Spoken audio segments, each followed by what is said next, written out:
يا مساء الخير، أنا دعاء وده فيديو جديد.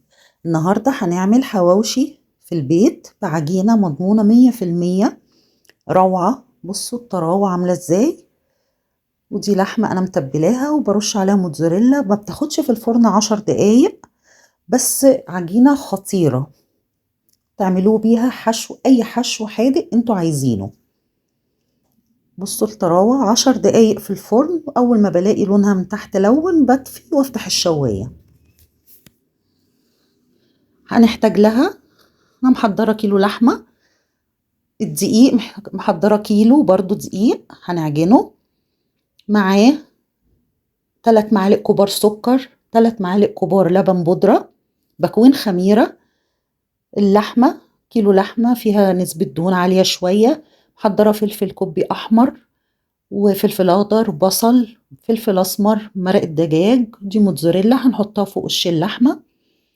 الدقيق احنا محضرينه، حط له الخميرة ورشة الملح طبعا، وتقريبا معلقتين زيت، ما نزودش عن كده عشان العجينة ما تنشفش.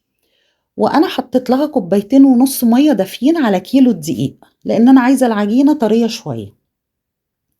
هقلب، وبعد كده طبعا مش هينفع اعجنها، لازم اعجنها بايدي. بصوا يعني هي طرية تقريبا بتلزق في الايد، وهو ده اللي احنا عايزينه. المخبوزات تفضل تكون كده، ان هي زي ما تكون هتلزق في ايدينا.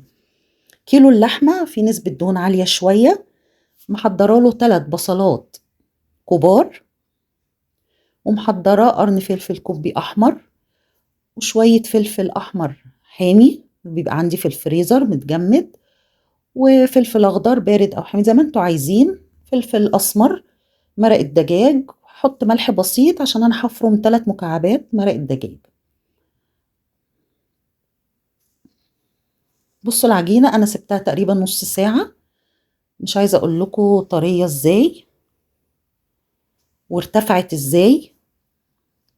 بعد كده هقسم العجينة وهاخد كور اعملها واوريكم ازاي هنبتدي نحشي بيها اللحمة.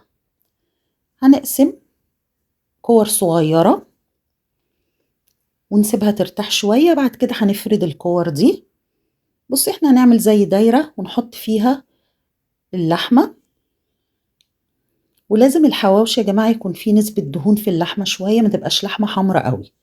هنعمله كده ايه تقريبا انصص ونقفل كويس. ودي بيضة بنص كوباية لبن، هدهن بيها وش القنصص دي، واحط لها سمسم، ممكن تحطوا حبة البركة، ممكن اللي ما بيحبش ده ولا ده، يبقى هنكتفي باللبن والبيض. هوريكم واحد كمان. بصوا هي بتاخدش في الفرن وقت خالص، تقريبا 10 دقايق. اول ما بنلاقيها من تحت لونت نفتح الشواية عليها عشان ما ينشفش في الفرن. المخبوزات عموما ما بتاخدش وقت في الفرن خالص يعني. كده تقفل كويس.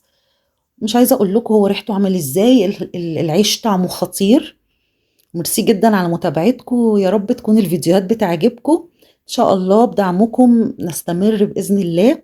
لو عجبكم الفيديو نشترك في القناة ونفعل الجرس. ميرسي جدا جدا.